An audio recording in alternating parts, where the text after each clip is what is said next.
We do not support what's called co-governance. We believe in democracy for public assets. I wish we had one system that could treat everyone the same, but we never have. Racism doesn't just happen to Māori. We should be making sure that every dollar we spend is being spent well.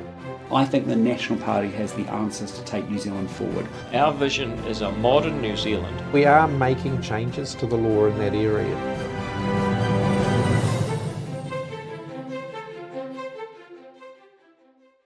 欢迎收看 Channel 33特别节目2023新西兰大选党魁访谈，我是 Andrew 安德鲁。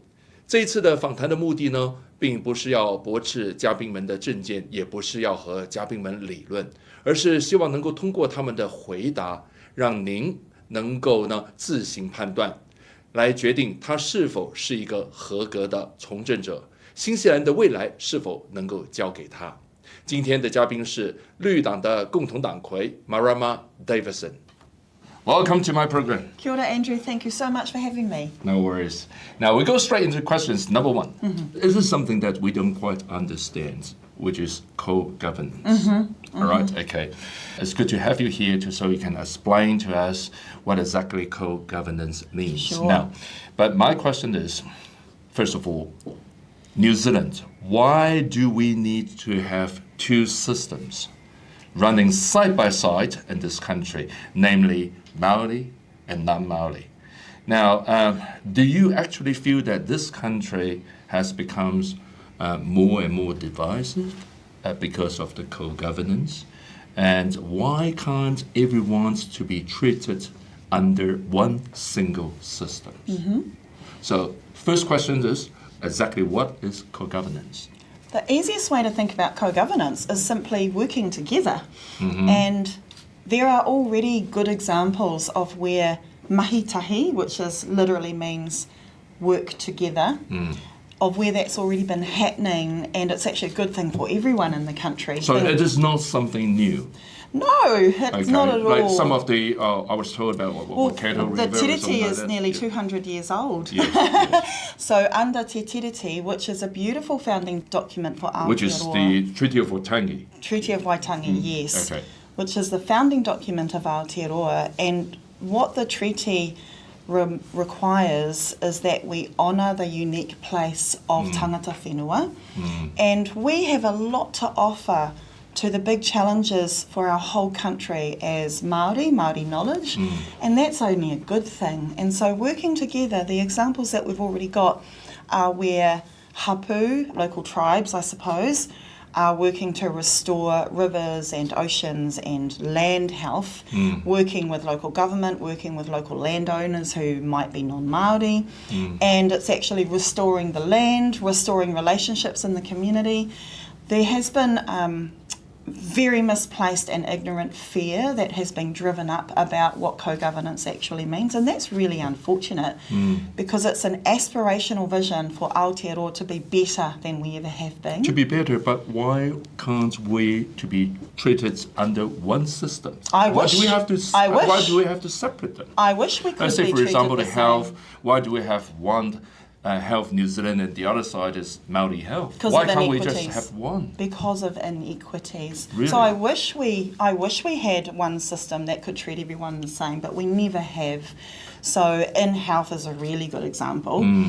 That has been discriminatory and racist towards Māori for nearly 200 years. In what way? In many ways. It can be that that Māori will go to a doctor and are not offered the same treatments. Really? Are offered, yes. So this is something that I'm really happy to be speaking with Chinese communities about this morning. Here's the chance. Yeah. Because many people don't understand the injustices, the discrimination and the health inequities that have been plaguing Māori communities for 180 years. And when we improve everyone's health, that's good for everybody. That's good for all of our communities.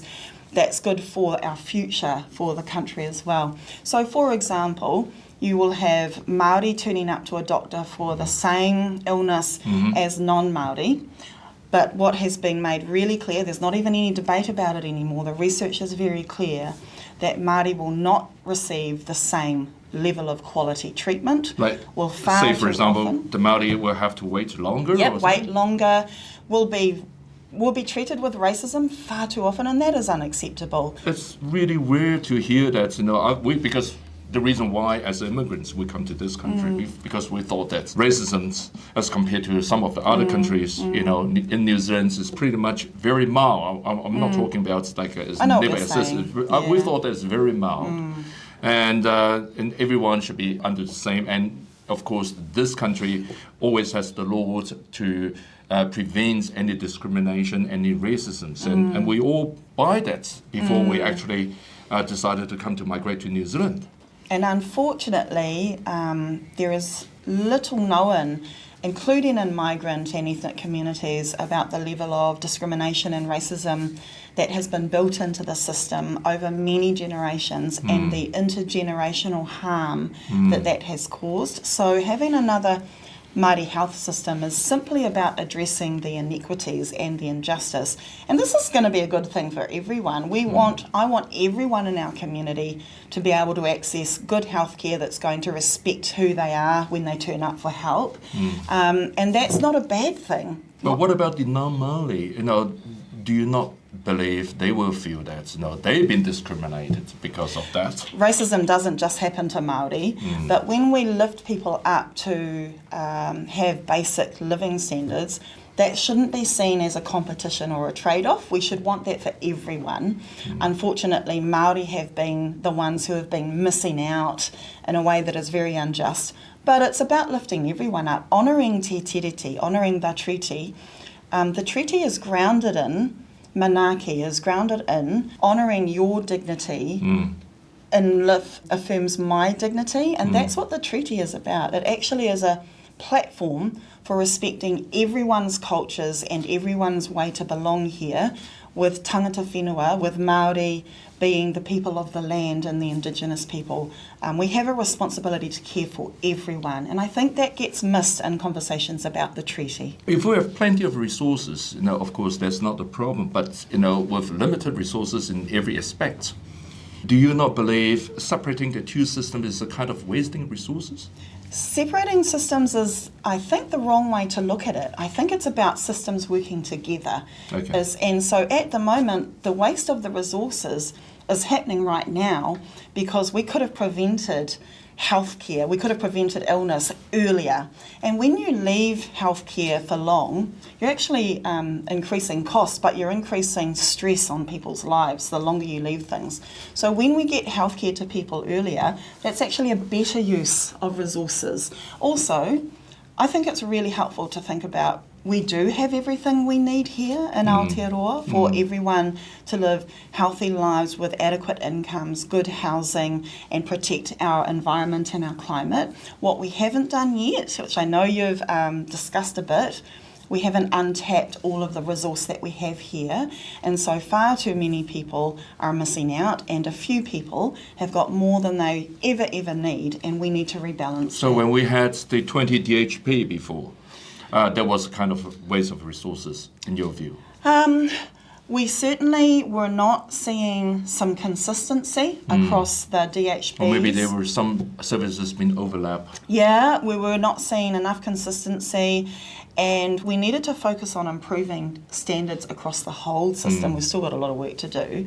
And we should understand that when we're able to cater for communities directly, that isn't a trade-off to the rest of us. That's actually helping the rest of us. I want to make sure that Chinese communities, that all migrant communities have the housing they need, the healthcare they need, the justice they require, because I know that that will help me and my community. We've got to look at things as collectively building positive outcomes for those groups is going to be good for all of us. It sounds really convincing, but good. If that is the case, what is National and Ads parties that they are complaining about? Oh, you tell me. Look, they are appealing to the worst of our humanity rather than the best of our humanity. Well, say for example, Dr. Dombrash before, there was many years ago, he was promoting one law for all. So what's wrong with that? We wish there was one law for all, but if you want to get into the justice example, it's a really good example of where there hasn't been one law for all. So let's take cannabis. Māori consume and use cannabis at the very same rate as non-Māori. So why then, if there is one law for all, why are Māori more than 3 times likely to be prosecuted, to be apprehended when we're using cannabis at the same rate because of racism built into the justice system? So there has never been one law for all. I wish that we were a country where the law applied to everyone the same, but it never has. And so Don Brash actually had a point. He just missed the fact that we have never had one law for all, and the Green Party believes in making sure that we actually are all treated the same in our systems. What do you think about the terms modification? Do you think it is an appropriate term? I haven't heard that term a lot myself. This is mainly from the right. Oh, I see. That'll be why. They described, like say for example, recently, there was a bit of a hot debate with regards to the road signs. We have Māori on the road signs. Oh, isn't it and beautiful? the government department has changed to Māori names, and even if you have a look at the Met Service website, what is the Māori name for Auckland? Tāmaki Makaurau. Tāmaki Makaurau. Yeah. That kind of things. Like people thought that's even schools, kids, they have to start to learn without any choices. They have to accept and learning Māori and things like that. So they call it, everything combined together under one umbrella, modification. What do you think about that? I think this is a beautiful conversation to have. If you have a look at the meaning of Tāmaki Makaurau, which is the broader Auckland region, that's Tāmaki of many volcanoes, Tāmaki of many lovers. It's so much more meaningful than the name Auckland, which I think came from the UK anyway, Lord Auckland or something. And when our children, all of our children, learn about their places in a far more meaningful way, they connect even better. And so I want to acknowledge that with the Chinese communities, the diversity of language that is among Chinese communities, and what a beautiful thing that is, and that this country should be a place that fosters diversity of languages. And I'm aware that there's not just Mandarin in the Chinese communities, for example, Cantonese. Like and similarly here in Aotearoa, this is the only place in the world that can claim Te Reo Māori as our Indigenous native language here. It's long past time that our next generations should feel really comfortable with it. I think communities that are not predominantly English language speaking probably understand this a lot more than some of our older generations in Aotearoa and New Zealand who haven't seen or don't know what it's like to exist in a multilingual society. And so that fear of having signs with Te Reo Māori on it is very unfounded. And I encourage people to talk to their mokopuna who are in schools in ECE, in early childhood centres, learning the Matariki song. And they're not afraid of it. They're going to live better lives. We all know what happens to the brain when our brains are open to more than one language. It's good for our literacy, our numeracy, our education.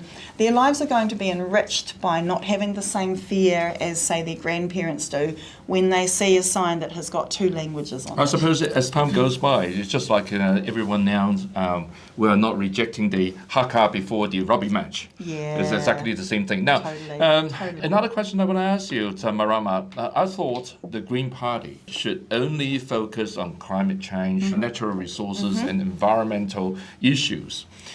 If we look back, when your party was under the leadership of Jennifer Simons and Russell Norman, they did it that way. No. However, now I feel the Greens are actually nowadays moving away from those focuses and now constantly talking about poverty, Māori rights. Can you explain what's behind the changes? So thank you. I love talking about this. Really want to acknowledge our co-leaders from the start, going right back to Rod Donald and Jimmy Fitzsimons, then of course Metidia and Russell, and now James and myself, have always spoken about social and justice issues as well, right from the very start. And that is because we cannot be a party that cares about the environment unless we also care about the people. Maybe at that time, in those days, the Green Party wasn't actually official, the coalition governments. We've had government arrangements before. Yeah, there was under Helen Clark's Labour government. Yeah, that's right. You're very right.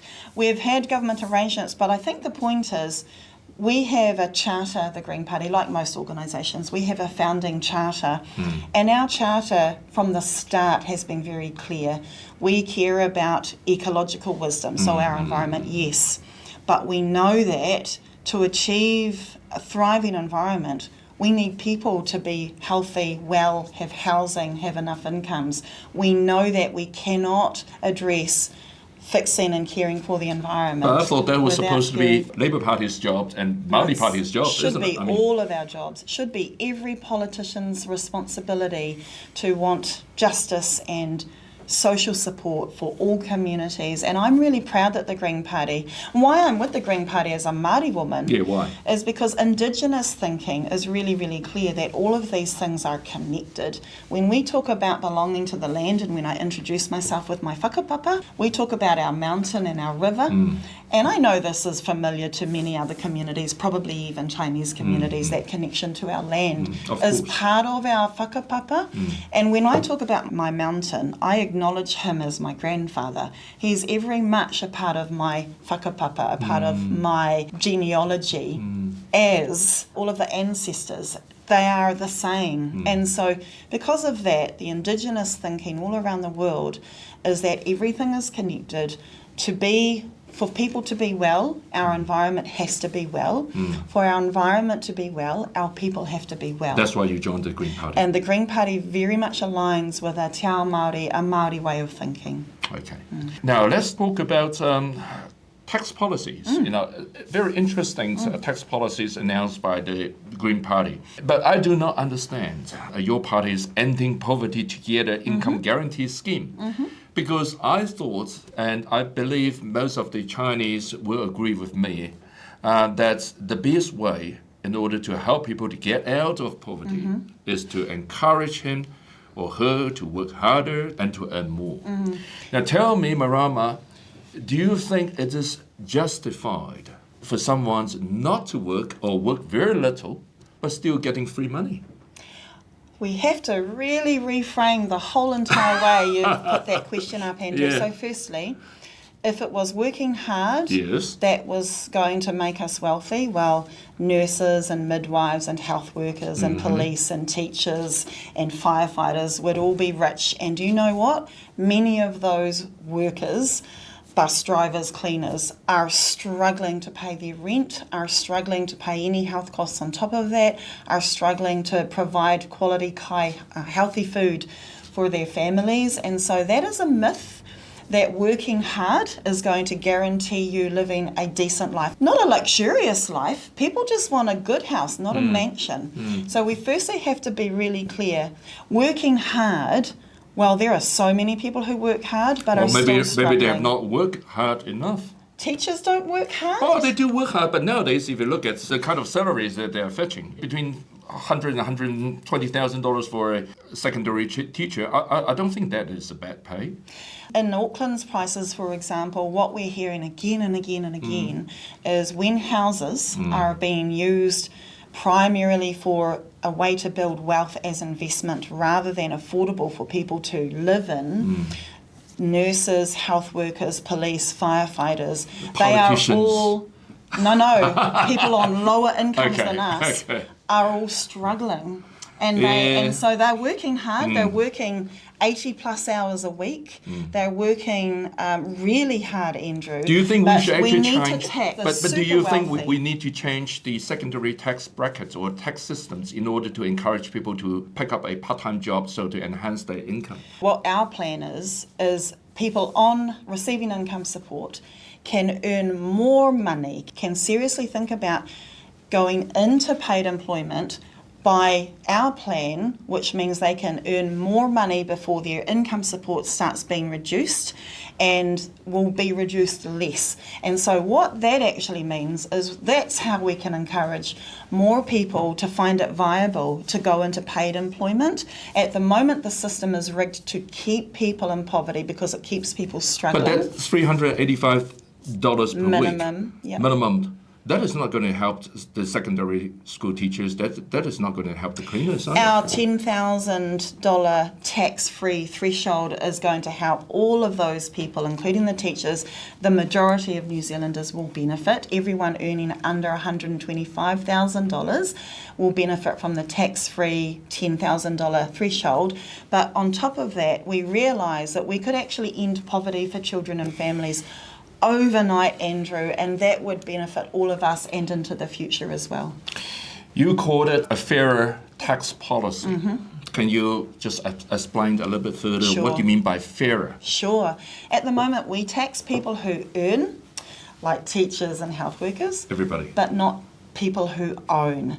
Okay. So people who own, there is no proper tax on owning homes, on owning many, many, many homes.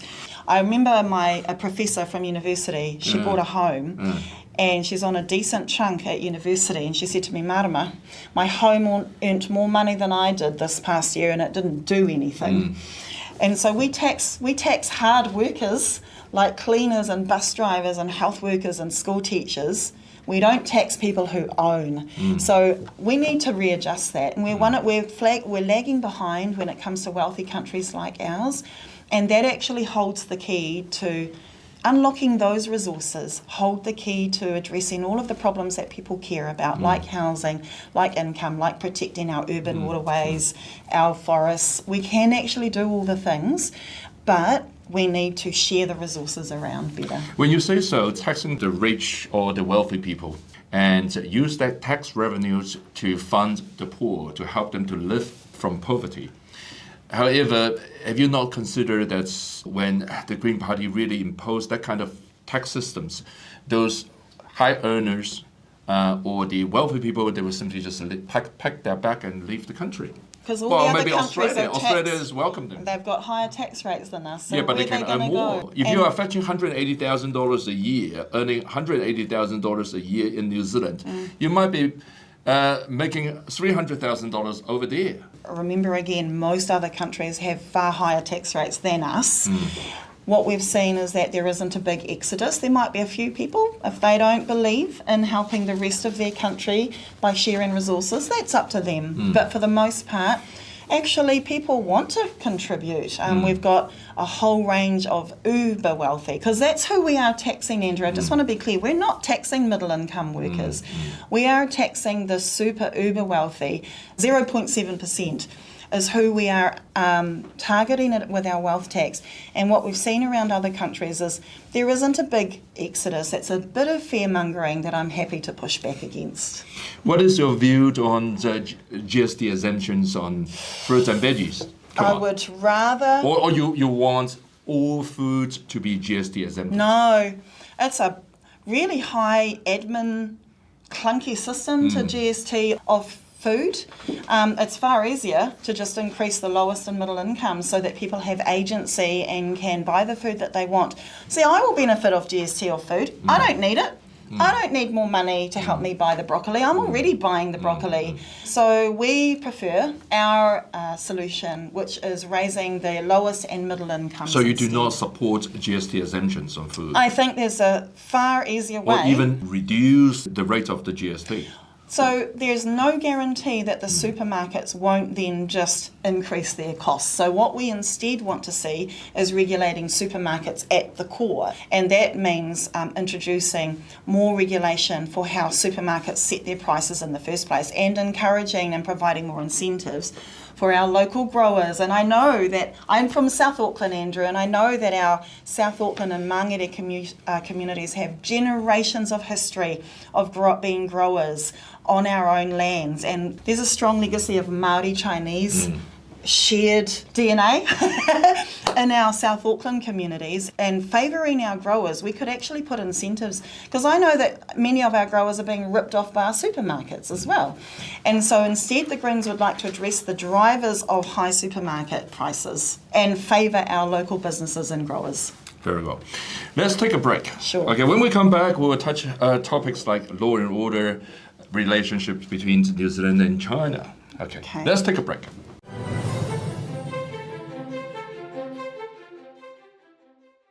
Welcome back, Marama. Kia ora. Okay. Yeah, very good. And okay, law and order. There's no doubt that law and order is one of the biggest concerns in this country right now.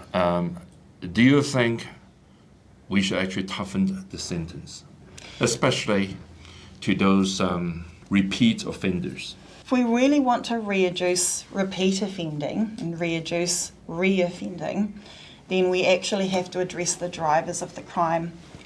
When young people are contemplating ram-raiding a shop, they're not thinking about the sentence, Andrew. They've got no connection and no relationship to the justice consequences. So what is the cost at all for their action to break the law? So accountability is very different, for example, from being accountable to a system instead of being accountable to the community. So if we are really interested in reducing crime, then we have to look at well-being in communities. But I thought that we've been looking at the well-being of the communities for the last 50 years. We haven't. And in fact, we've only had a tough on crime system, and that hasn't worked. So we've only had So you don't agree with system. three strikes? Heck no. Really pleased that we voted against that. Really? Really, really proud, because I'll tell you why, Andrew. I'm a prevention violence minister. Okay. The research is very, very clear, unequivocally, around the world and here. There's not even any argument about it. The punitive tough measures do not work, and in actual fact, they make reoffending more likely. I'll tell you what works. Making sure everyone has housing, incomes, healthcare, education that suits their identities and their culture, making sure that we have got good relationships in the communities where people are connected, and that is coming through in my work as well. So around the country, I'm hearing firsthand when communities are taking the lead, when communities are forming relationships, say, for example, in the flood-stricken areas in the Hawke's Bay. I have just given over some funding to local Māori providers and iwi to continue with their work, which is showing far more effectiveness than the work that the police are able to do in their own communities for reducing violence and crime. And the example I'll give you is when trusted social workers from the Māori groups are able to go and form relationships with those families who are on the margins, who don't trust government, who don't trust police. There was a situation where a gang leader rang up a social worker who he trusted, and they'd been working hard for a long time to have a good relationship, and things had gone through the roof because stresses in all crises unfortunately can lead to more violence, and violence is never okay, and people must be accountable. But the way to address that is through forming trusted relationships. And so this gang member rang the social worker and said, things are going off the hook at my home and my family. Please help me to react in a non-violent way, because I would normally use violence, but because he trusted the social worker, he got on the phone and asked for help. Now, the police are really clear that those are the actions that work. But first of all, Marama, I need you to explain to us, especially I believe the Chinese community will never be able to work out. It looks like this country recognized gang organizations existing in this society for a long time, because a lot of Asian countries, the government wouldn't allow to have gang gatherings or attending a funeral or anything like that. Underground society are pretty much illegal. Yeah. They just normally they just don't exist. But how come New Zealand is very different in the way that we accept it? The gains are there. It's not accepting it. It's about understanding there have been successive attempts by right-wing governments over the decades to do that sort of approach, to ban gang patches, etc. Didn't work, made things worse. But what I'm really happy to talk with Chinese communities about, The Royal Commission inquiry that's happening right now into abuse of children in care, right back through the 1940s, 1950s in this country. What happened to a lot of those children who were hurt and abused and violated in care? They joined gangs. They formed gangs. So there's a crown. But that was in the past, isn't it? I think that many communities, including Chinese communities, understand intergenerational trauma. Ah, okay. And I think that many communities are very wised up about that. And so what's happened in the past always impacts on us today. So when you have had children for generations, not just one generation, but many generations who were violated, then government needs to take some responsibility for that harm. If you're talking about accountability, Andrew, where is the government's accountability for the violence that they have caused over many generations? So when you talk about accountabilities, what about those youth offenders, their parents and guardians? Should they not to bear some sort of accountability or legal consequences to some extent? They need to absolutely be accountable for their actions. Absolutely. So how? And the best way is is through the Green Party? relationships and the examples that I just gave you. So I'll give you another example. In Mangere, late last year, I opened, through my homelessness portfolio, the country's first ever Māori run, kaupapa Māori run youth transitional housing. First ever. And it is run by a fantastic young woman who is the child of a gang leader. And she's been there. She knows what it's like. She knows the discrimination that people and children and families who belong to gangs face whenever they try and be part of a community. So she's running this youth transitional housing. Now, already in 6-7 months, already, she is having far more success with those very young people than the punitive approach. No damage to property, no police call-outs, and she brings them to a far harsher accountability than a jail system. The Green Party will not introduce a bill to I'm force... just talking to you about the solutions. No, I'm talking about the actual legislation. That's not the whole solution. Okay. I'm just talking to you about the But shall we solutions. have a legislation to regulate those youth offenders, their parents or their guardians? If you're not if you're not controlling your kids. We do have those regulations, Andrew. We have them right So now. what? So the Ministry for Children themselves acknowledge that they have to change the way that they approach this because it's not interrupting intergenerational offending. What kind of consequences are those parents? Marae and restorative justice, for example, it actually makes people. But if they are not Maori? It's for everyone. Okay. Everyone. So if you're standing, Andrew, in front of your community peers, your relations in the community, being accountable directly to them, it's far scarier than a metal walls in a prison cell. So those are the models that are already being shown to work better than a punitive system, and I'm really keen for Chinese communities to be interested in this conversation. Okay. Now, let's talk a little bit about New Zealand and China. What is your view on the relationship between New Zealand and China from a Green Party's point of view? Oh, that's a simple, quick question. Yes, good. Important. Whether it's China or any other country, I'll start with the fact that the Green Party really values having an independent foreign policy. When we talk about independence, what we're talking about is we need to stand on our own feet and not have undue influence from other actors. The Greens wish we didn't have to be part of those sorts of collaborations that are actually infringing on human rights. And so when we talk about our relationships with any other country as the Green Party, we would like to prioritise human rights, justice, climate change and environmental care in the long term. Some other examples that might help with this conversation is when our country is influenced by people who are protecting their own interests, that shouldn't change our laws. So for example, tobacco companies in Australia and the UK could sue our country for trying to have health-led laws to minimise people uptake. And so we got to be real careful around who we are being influenced by, and that's any country and any organisation. So does your party actually worry about China is going to pose a threat on the regions? I'll tell you what we worry about. We worry about the I'm going to say, the xenophobic thread in that discussion that isn't helpful when it incites racism among our own communities. That actually impacts on our Chinese communities here, our Chinese families here. And that's unhelpful. In fact, that's very unjust and harmful, not just unhelpful.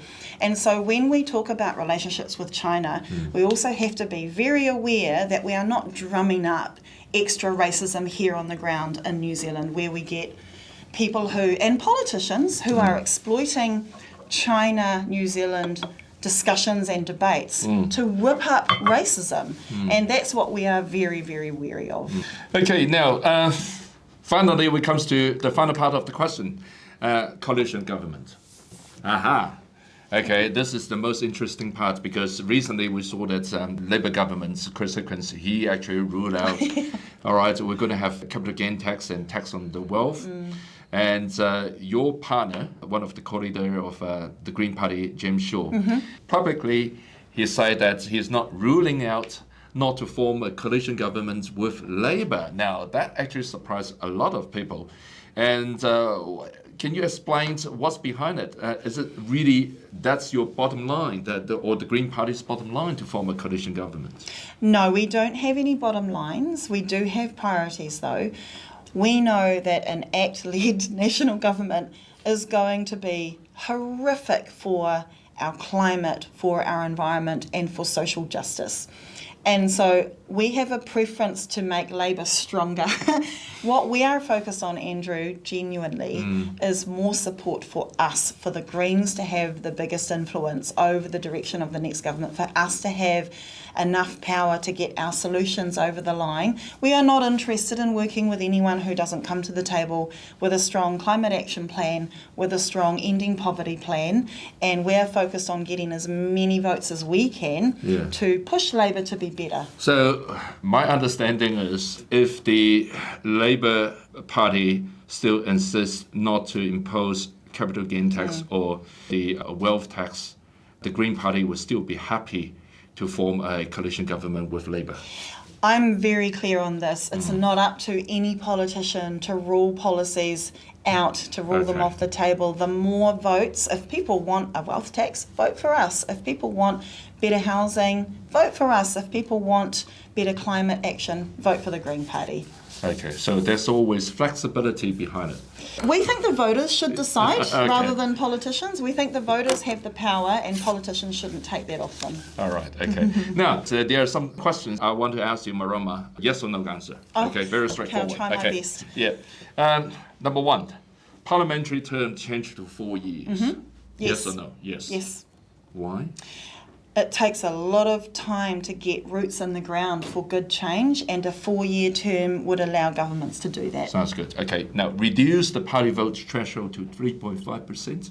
Yes, we do support lowering the threshold, yes. You do support? Yes, we do. It will end up with more small parties. Yeah, we think that would be more representative. We think the two-horse dominance is long gone and not very representative. And if that is the case, you wouldn't mind to see Winston Peters returning to the parliament? I mean, that's not up to me. I don't agree with his policies or approach at all, but this is why we would support it and we'd have to accept any results that happen. I suppose that's democracy. Yeah, right? that is democracy. Yeah. That's right. Okay, the final yes and no answer. Lower the voting age to 16. Yes! Really? Yes! Really? Our young people are amazing, Andrew, and I'm being really general here. But, Andrew, they are going to inherit the decisions that we are making today, including around climate. They are going to be the generation left with our decisions, and they're also smarting onto it. So absolutely support lowering the voting age. I thank you so much for coming this morning, Marama. It's been really a pleasure talking to you. And I wish you well, and the Green Party well on the election night. Come on, have some Chinese tea. Thank you, Andrew. I've really enjoyed your questions and your discussion and the opportunity to engage with many Chinese communities. So thank you. Kia ora. Thank you.